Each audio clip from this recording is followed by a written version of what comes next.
en public. Václav Havel est connu comme un représentant de l'opposition intellectuelle tchécoslovaque. En tant que citoyen, il a protesté contre l'oppression intense qui a marqué la normalisation en Tchécoslovaquie.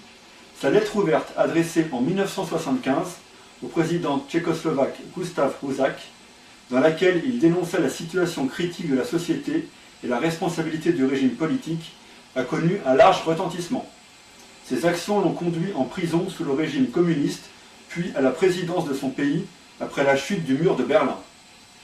Ivan Illich, citoyen autrichien, 1926-2002, est un penseur de l'écologie politique et une figure importante de la critique de la société industrielle. Il est l'inventeur de la notion de contre-productivité qui décrit un phénomène embarrassant. Lorsqu'elles atteignent un seuil critique ou sont en situation de monopole, les grandes institutions de nos sociétés modernes industrielles s'érigent parfois sans le savoir en obstacle à leur propre fonctionnement.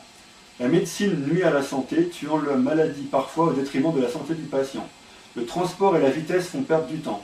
L'école abétit, les communications deviennent si denses et si envahissantes que plus personne n'écoute ou ne se fait entendre. Donc je vous rappelle son nom, Ivan Illich, citoyen autrichien.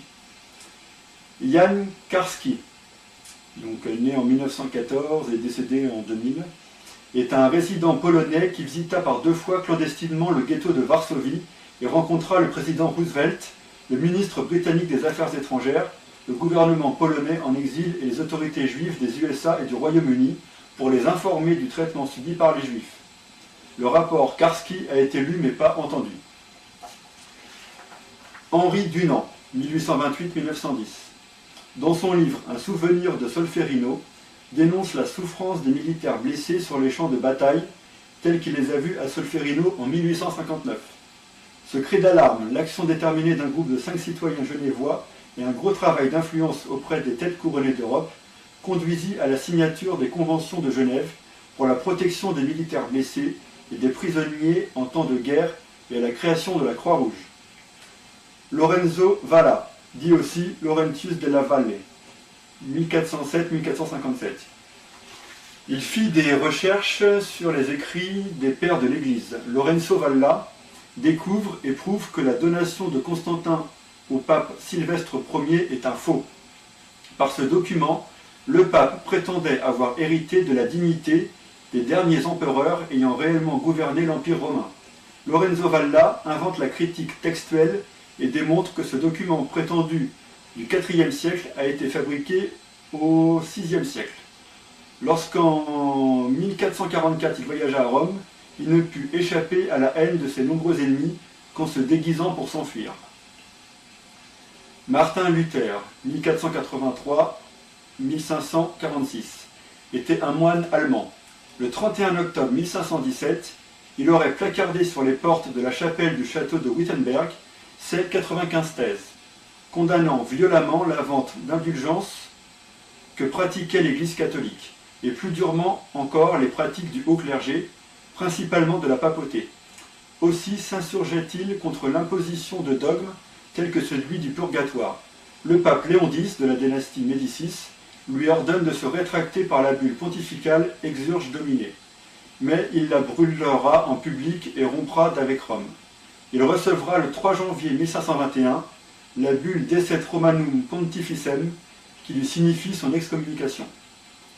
Le chevalier Roland, ou Rudland, également son nom, selon la légende, inspiré de faits historiques s'étant déroulé en 778, sonna de la trompe pour appeler Charlemagne à l'aide alors que ses troupes étaient assaillies par l'ennemi dans le défilé de Roncevaux. En Belgique, l'anglais Edmund Deneo Morel était vers la fin des années 1890 un employé de la société maritime Hilder Dempster, qui avait un contrat couvrant toutes les importations et exportations de l'État indépendant du Congo. Il était engagé comme agent de liaison entre sa société et l'agent de l'État au Congo. Il fit rapidement un triple constat. Les livraisons d'armes et de munitions au Congo étaient régulières et nombreuses. Rien n'entrait en paiement des énormes quantités de caoutchouc et ivoire qui étaient exportés du Congo. Au sommet des opérations commerciales entre l'Europe et le Congo, un opérateur réalisait de beaux bénéfices. De ses observations au port d'Anvers et de l'examen de la comptabilité de l'entreprise, qui l'employaient, il conclut à l'existence de l'esclavage au Congo et il contribua activement, avec d'autres, à le dénoncer. Victor Martin, sociologue belge, 1912-1989. Durant la Seconde Guerre mondiale, il ramena d'une mission en zone allemande les premières informations fiables sur le sort des Juifs déportés en Allemagne et le fonctionnement du camp d'Auschwitz. Quand, en 1949, Jean van Lierde, donc né en 1926 et décédé en 2006, reçoit son ordre de rejoindre, comme on dit en Belgique, il envoie une lettre ouverte au ministre de la Défense nationale pour lui faire part de son refus d'accomplir ce service qui rend obligatoire l'apprentissage du crime. Sa détermination et ses prises de position l'ont conduit à devoir travailler dans les mines pour finalement aboutir à la reconnaissance légale du statut d'objecteur de conscience. En France, Jacques Paris de Bollardière, 1907-1986, est un militaire qui, alors qu'il était en fonction à la tête de 2 brigades en Algérie depuis 1956, a manifesté publiquement en 1957 son opposition à l'usage de la torture en Algérie par une partie de l'armée française.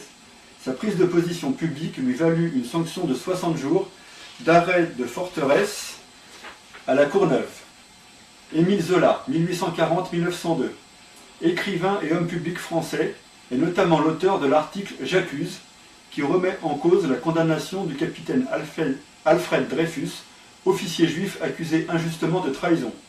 Cette publication conduira à un nouveau procès, puis à un arrêt de la Cour de cassation qui rectifiera l'erreur judiciaire et innocentera le capitaine Dreyfus après la mort de Zola.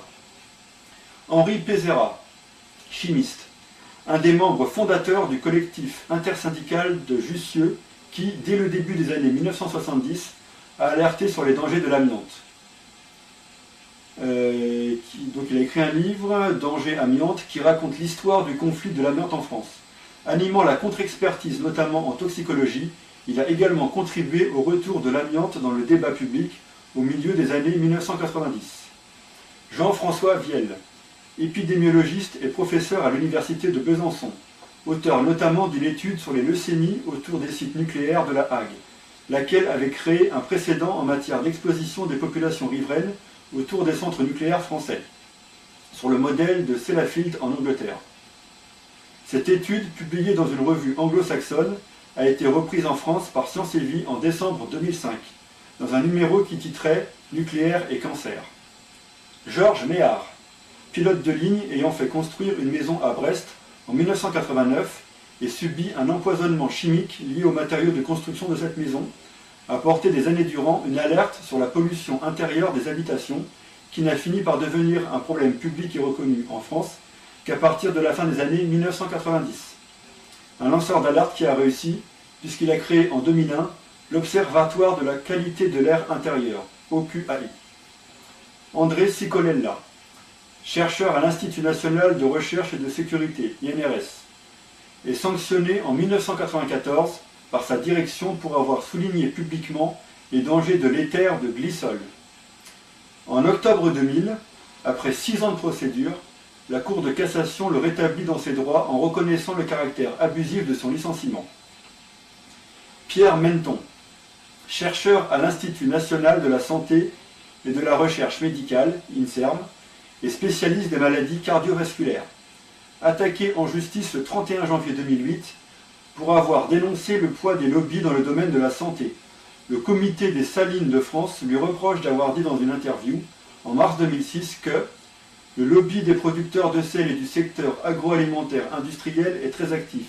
Il désinforme les professionnels de la santé et les médias. En France, on consomme 10 grammes de sel par jour.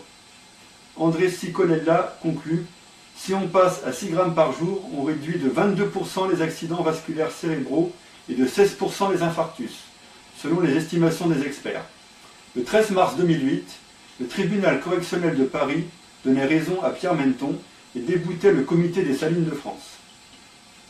Étienne Sandrier, porte-parole de l'association Les Robins des Toits, soulignant les dangers mal évalués des ondes produites par la téléphonie mobile, poursuivi en diffamation par les compagnies de téléphones portables. Il a été relaxé dans 2 cas, la procédure se poursuit dans un 3e.